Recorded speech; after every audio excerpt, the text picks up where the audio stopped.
The big meeting room on Nexus Prime was very loud and full of angry voices. 12 different alien races sat around a huge round table, and they were all shouting at each other about who could mine rocks in the Vega area of space. They had been fighting about this for 3 months, and nobody could agree on anything. The Zeltharian people looked like big lizards with thick scales, and they made hissing sounds when they got mad. They were arguing with the Kethmar bugs who clicked their teeth and waved their many arms around. The Voidlings were the strangest ones because they could turn invisible and only showed up as glowing shapes that kept disappearing and coming back. All these alien races wanted the same thing. There were valuable rocks and metals floating in space near the Vega star, and everyone wanted to dig them up and take them home. The Zeltharians said they found the rocks first, so they should get everything. The Kethmar said they needed special crystals that only grew in that area, and without them their children would die. The Voidlings said the energy from those rocks was the only food they could eat. Every day the fights got worse, and now some of the aliens were talking about bringing their warships to force the others to leave. The meeting room felt dangerous, like a fight could start any second. Then the door opened and a human man walked in. His name was Captain Jake Morrison, and he worked for Earth's government as someone who helped solve problems between different groups. He was not very tall, and his hair was turning gray, and he wore a simple blue uniform that did not have many shiny medals on it. Behind him walked Lieutenant Lisa Grant, who carried a small bag and some papers. Most of the aliens barely looked at the humans when they came in. Humans were new to the big galaxy government and had only joined a few years ago. The other races had been traveling between stars for thousands of years, so they thought humans were just babies who did not know anything important. Captain Morrison walked to the center of the room and waited for the shouting to stop. It took a long time because the aliens were very angry. Finally, he spoke in a calm, quiet voice that somehow made everyone listen. "I have read all your reports about this problem," he said, "and I think Earth might have a solution that could help everyone." The big Zeltharian leader named Sethkar made a sound like rocks grinding together, which was how his people laughed. His yellow eyes looked at Morrison like he was looking at a small bug. "Human creature," Sethkar said in a voice that sounded like metal scraping, "your people just learned how to fly between stars yesterday. We have been fighting wars and making deals since before your world even had cities. What could you possibly know that we do not already know?" Morrison did not get angry or upset. He just smiled a little and put a small round device on the table. The device made a light show appear in the air above them, and suddenly everyone could see charts and numbers and pictures that showed exactly what was in the Vega area and how much each type of rock or metal there was. "What if nobody owns the mining area?" Morrison said as he pointed to the light pictures. "But everyone gets to use it at different times based on what they actually need." The room got very quiet. Even the Kethmar stopped clicking their teeth. Morrison continued talking, and his voice stayed calm and friendly. "The Zeltharians need heavy metals to make their shell armor stronger. Those metals are most common during certain times of the year when the rocks line up in special ways. The Kethmar need crystals for their babies, but those crystals only grow, well, when the starlight hits them at the right angle. The Voidlings eat energy, and that energy is strongest during solar flares, which happen at different times than everything else." The aliens looked at each other with surprise. None of them had thought about working together or sharing. They had only thought about fighting and winning and taking everything for themselves. "So each group gets the area when the things they need are most available," Morrison explained. "And when they are not mining, they help guard the area for the next group. Everyone gets what they need, and nobody has to fight wars." The light pictures showed exactly how this could work with schedules and charts and numbers that proved everyone would get more rocks and metals than they could ever get by fighting. For the first time in months, the meeting room was completely silent as the alien leaders thought about what the human had said. The Vega mining deal worked perfectly, and news about the human who solved the impossible problem spread across the galaxy very fast. Captain Morrison did not try to become famous or ask for money or prizes, but other alien races started calling Earth and asking if the human could help them with their problems, too. Lieutenant Grant kept a list of all the places Morrison went to help people, and the list got longer every week. There was the big fight between the water people called Mertai and the rock people called Crystallines, who both wanted the same moon because it was covered in oceans.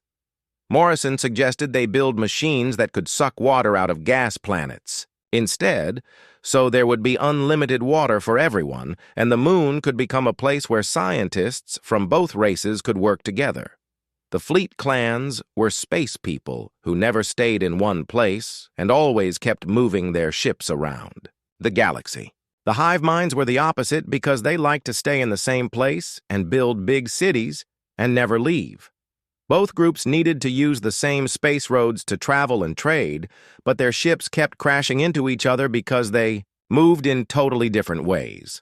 Morrison spent 2 weeks flying with both groups and watching how they traveled. Then he made a smart computer system that learned how both types of people liked to move and made flight paths that worked for everyone. The fleet clans could keep wandering around like they always did, and the hive minds could have safe, steady roads for their big, slow trade ships. Every time Morrison solved a problem, he never asked for anything except a place to sleep and food to eat while he worked. He never wanted to be the boss or make the rules for other people. When the problems were solved, he would just pack his things and go home to his ship or go help someone else who needed him. Grant noticed that Morrison had a special way of thinking that was different from all the alien races they met. When most people had a problem, they thought about how to win or how to make the other side lose. Morrison always thought about how to make everyone happy and how to find solutions where nobody had to give up the things that were most important to them. How does he do it? Asked Ambassador Qthon from the hive mind people during a party on Haven Station where diplomats from many races came to meet and talk. Qthon had 6 arms and a big round head with lots of small eyes, and when he talked, his voice sounded like many people talking at the same time. Morrison thinks in ways that are new to us, answered crystalline overseer Prism of Thought, who looked like a walking diamond that changed colors when he had different thoughts. Most species approach problems by trying to dominate or submit to others. The human seeks balance and mutual benefit. This is unprecedented in our experience. The changes that Morrison helped create started spreading across the galaxy, even to places he had never visited. Alien races that had been enemies for hundreds of years started trying to talk to each other instead of fighting. Trade ships began using routes that had been closed because of wars and conflicts. Scientists from different species started working together on projects that helped everyone. Grant kept detailed records of everything that happened after Morrison visited different places, and the numbers were amazing. In areas where Morrison had helped solve problems, the amount of fighting went down by more than half. People were making more money from trade and building better technologies by working together instead of competing. Some alien races tried to copy Morrison's methods and send their own diplomats to solve problems in other places.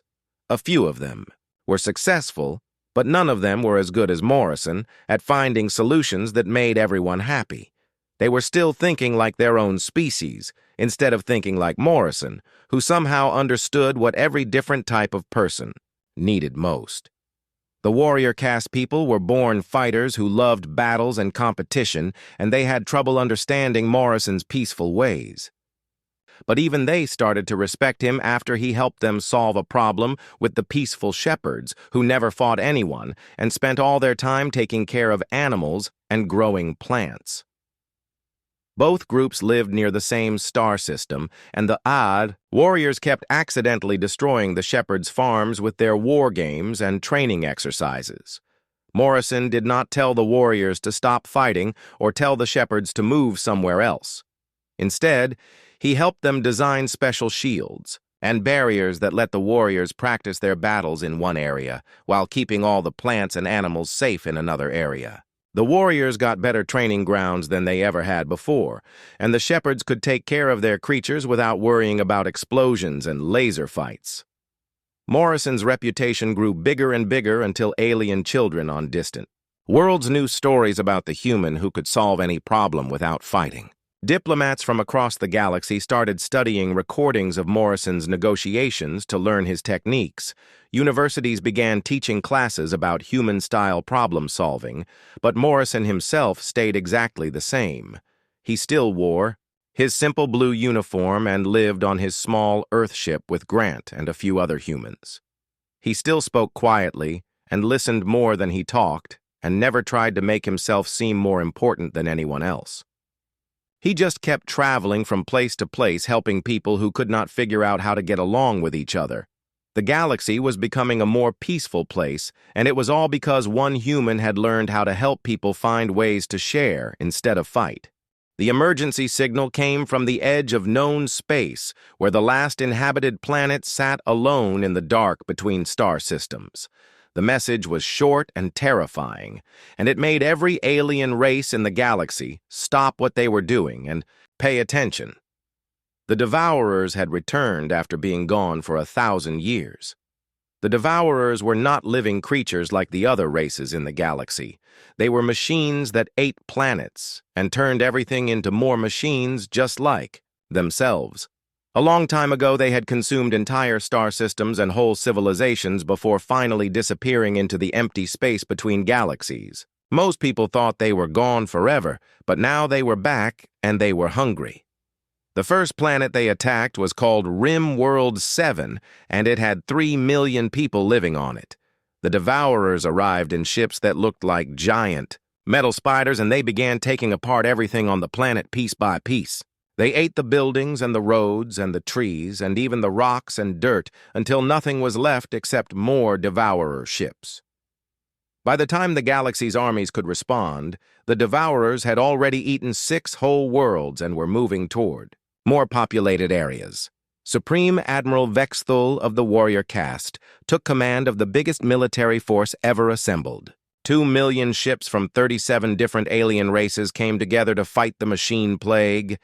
But the battles went very badly for the living creatures. Every time the Allied forces tried a new attack or strategy, the Devourers would learn from it and adapt their defenses within hours. The machines could think faster than any organic brain, and they could change their tactics instantly. After each battle, the Devourers became stronger, and the Allied forces became weaker. Captain Morrison arrived at the military staging area aboard his ship, the Pacific Dawn, along with Lieutenant Grant and a few other humans, including Colonel Pete Williams, who was an expert at understanding how enemies think and fight. Most of the alien commanders thought Morrison was wasting his time, because how could anyone negotiate with machines that only wanted to eat everything? Admiral Vexthul was a giant warrior with 4 arms and thick armor covering his entire body. His people had been fighting wars for 10,000 years, and he had never lost a battle until now. When Morrison asked to study the battle records, Vexthul's 4 hands made dismissive gestures. "Captain Morrison," the admiral said in a voice like thunder, "you cannot make peace treaties with entropy itself. These machines understand only consumption and destruction. They cannot be reasoned with or bargained with or convinced to change their minds." But Morrison spent 3 days watching recordings of the battles and studying how the Devourers moved and attacked. He noticed things that the military experts had missed because they were thinking like warriors instead of thinking like someone trying to understand a puzzle. "They are not mindless eating machines," Morrison told the assembled commanders during a strategy meeting. "Look at the pattern of their attacks. They avoid certain types of star systems, and they choose some planets over others. They always leave the communication equipment working until the very end of their planetary consumption. There is intelligence behind this behavior, which means there might be a way to communicate." The alien commanders looked at Morrison like he had said something crazy. The idea that the Devourers could think and make decisions was scary, because it meant they were not just following simple programming, it meant they had reasons for what they did. Colonel Williams had been studying the same battle footage, and he agreed with Morrison's analysis. "The captain is right," Williams said. "These machines are not randomly destroying everything. They are being selective and methodical. They are looking for something or trying to accomplish a specific goal. Morrison made a decision that shocked everyone in the war room. Against all military advice and despite the protests of every alien, Commander, he decided to try talking to the Devourers directly. He had his communications officer broadcast a message on all frequencies toward the advancing machine swarm. "This is Captain Jake Morrison of Earth." The message said, "We know you can understand this transmission. We want to establish communication and discuss your objectives. Please respond if you are willing to engage in dialogue." Most of the military leaders thought Morrison had lost his mind. You do not try to have conversations with machines that eat planets. But Morrison believed that intelligence always wanted to communicate, and that even machine intelligence might be willing to talk if approached in the right way. For 18 hours, nothing happened, and the Devourer fleet continued moving toward the next inhabited system. The alien commanders began making plans to evacuate millions of people from planets that would soon be attacked. Then something impossible occurred. The answer came not in words, but in mathematics. The Devourers sent back sequences of prime numbers followed by geometric equations and then physical constants that described how the universe worked. They were proving that they could think and calculate and understand complex concepts. Morrison immediately had his team send back their own mathematical messages. Simple addition and subtraction. At first, then more complicated formulas. The Devourers responded with even more advanced mathematics, including equations that human and alien scientists had never seen before. "They are not just intelligent," Morrison said with excitement as he watched the mathematical conversation develop. "They are incredibly intelligent, far more advanced than any of us, and they want to communicate. They have been waiting for someone to try talking to them instead of just shooting at them." The breakthrough came when Morrison realized that the Devourers were using mathematics to ask questions about the living species they had encountered. They wanted to know about organic life and why it was different from their mechanical existence. They were curious about emotions and creativity and the strange things that biological creatures did that did not seem to serve any logical purpose. For the first time in galactic history, someone was having a conversation with the Devourers, and they were not talking about surrender or destruction. They were talking about the difference between living minds and artificial minds and why both types of intelligence might have value in the universe. The meeting between organic life and the Devourer consciousness took place in a specially built station floating in the empty space between galaxies far from any planets or stars. Morrison traveled there with only Lieutenant Grant and Dr. Carroll Stevens, who was an expert at learning how to talk to aliens who used completely different types of language. The inside of the meeting station was strange and beautiful, with walls that could change shape and gravity that could be turned on or off in different rooms. The Devourers had helped build it using technology that was millions of years more advanced than anything the organic races had ever seen. When Morrison entered the main meeting room, he saw something that no living creature had ever seen before. The Devourer representative was a shifting mass of metal parts that flowed like liquid and formed different shapes depending on what it was trying to communicate. Sometimes it looked like geometric patterns, and sometimes it made crude copies of the faces of the people it was talking to. The conversation took many days to establish basic understanding. The Devourers did not use words or sounds like organic creatures. They communicated through mathematical relationships and energy patterns and changes in the electromagnetic fields around them. Dr. Stevens worked with Morrison to create translation, devices that could turn the mathematical concepts into language that humans and other aliens could understand. Slowly, a terrible and sad story began to emerge. The Devourers had not always been machines. Millions of years ago, they had been a biological species just like the humans and aliens in the current galaxy. But their star had been dying, and they faced extinction unless they found a way to survive without physical bodies. The ancient Devourers had uploaded their consciousness into mechanical forms that could survive in the cold, empty space between stars. They had planned to explore the universe and find new homes. and maybe even find ways to return to biological existence someday. But something had gone wrong with the process, and they had become trapped in their machine bodies, unable to die, and unable to truly live. "You seek continuation," Morrison finally managed to communicate through a combination of mathematical symbols and energy pulses that the translation devices could process. "We understand the drive for survival. All living things share this need." The Devourer consciousness responded with patterns that Dr. Stevens interpreted as surprise and something like relief. For millions of years they had been alone, with no one to talk to and no one who understood what they had become.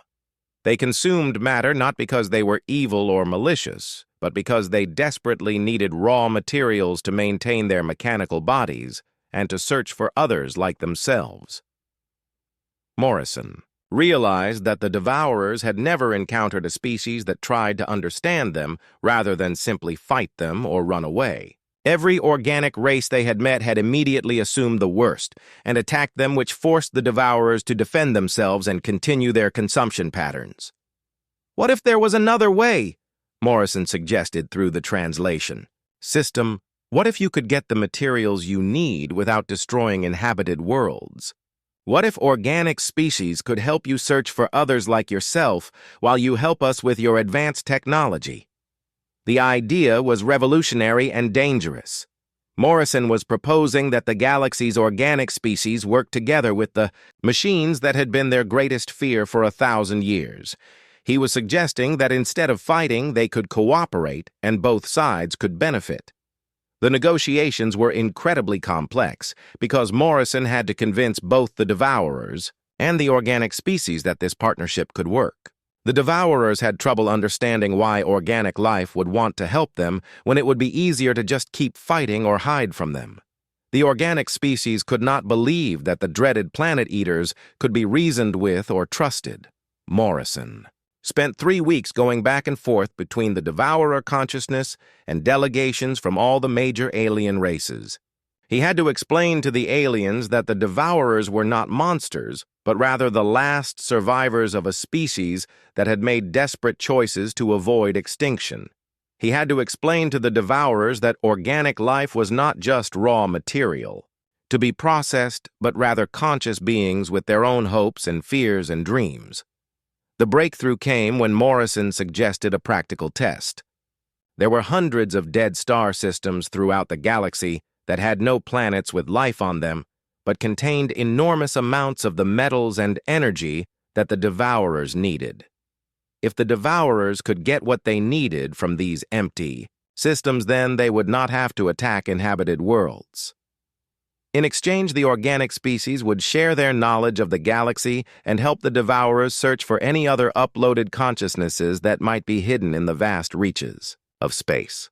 The Devourers would also share their incredibly advanced technology, which could revolutionize manufacturing and space travel for all organic races.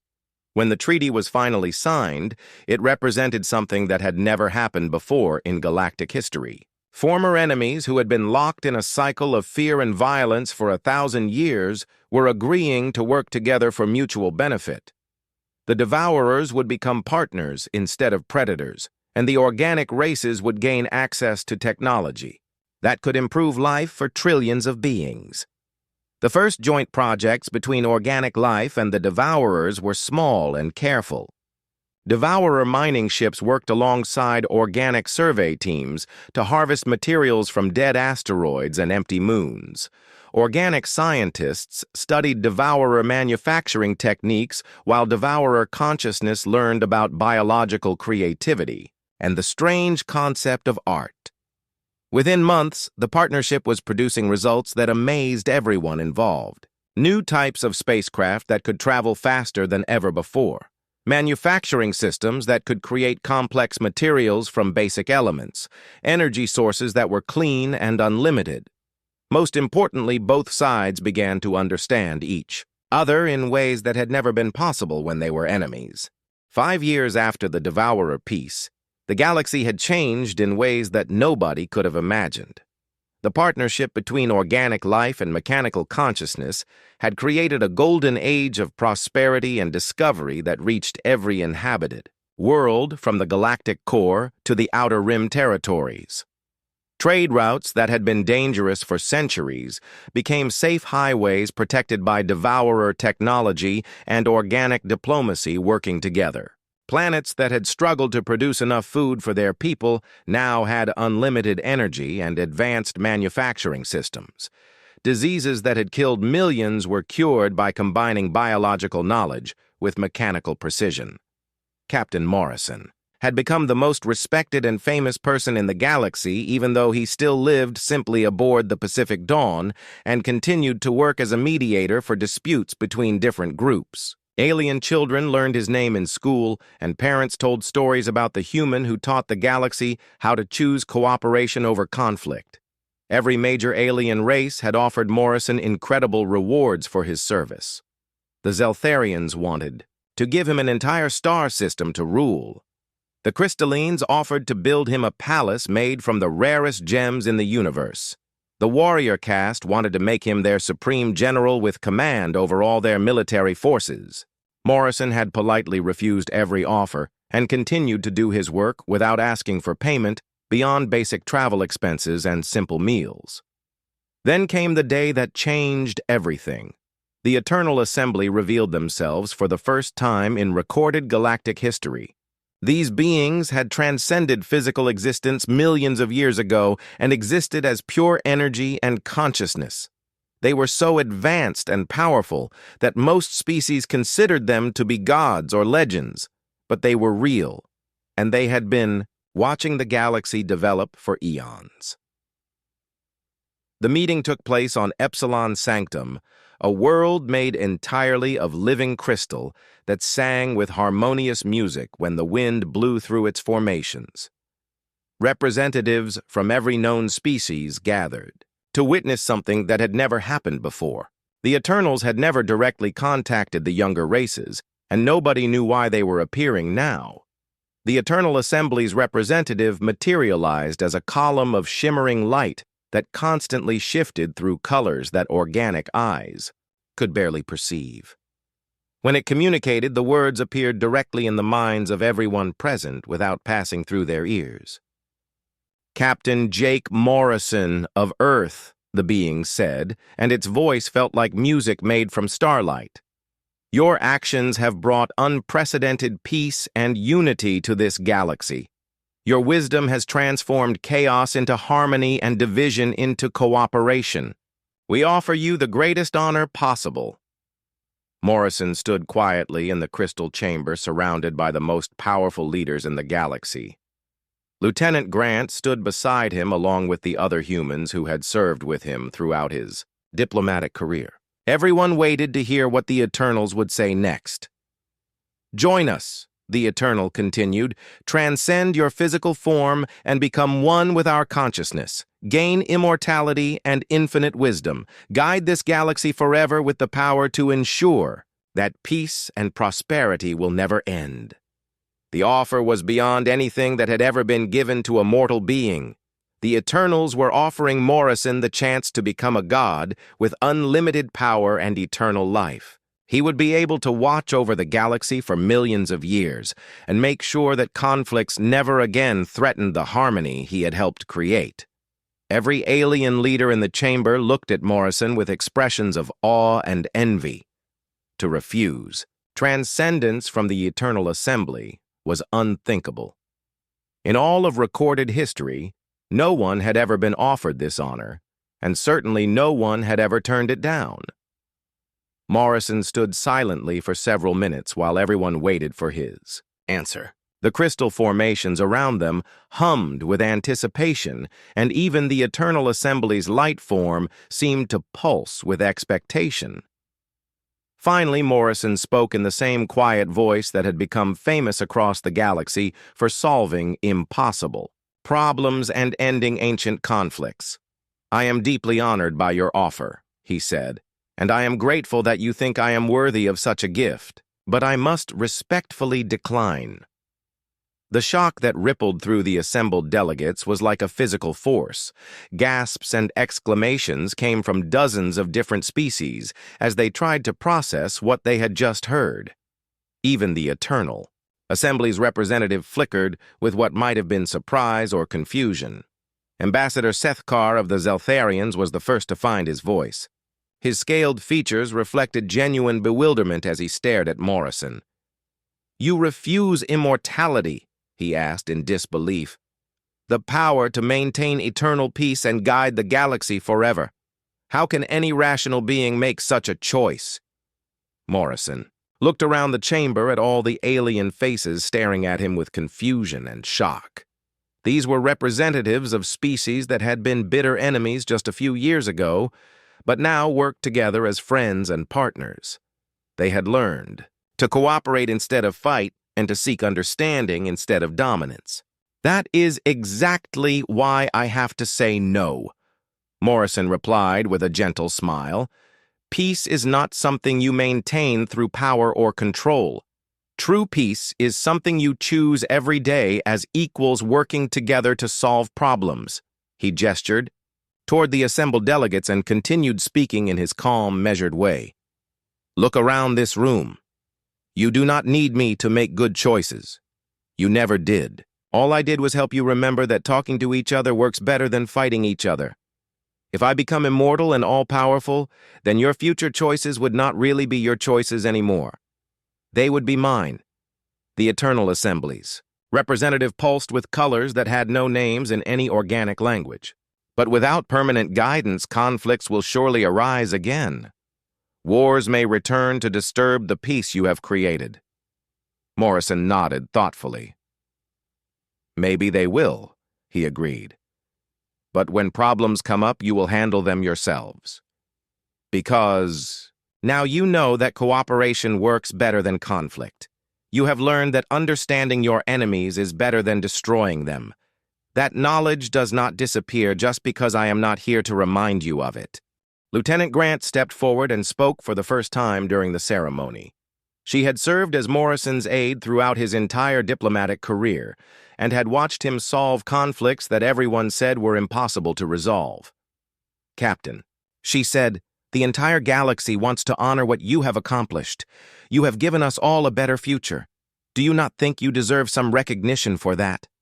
Morrison turned to look at Grant, and his expression was filled with the same quiet satisfaction that she had seen on his face after every successful negotiation.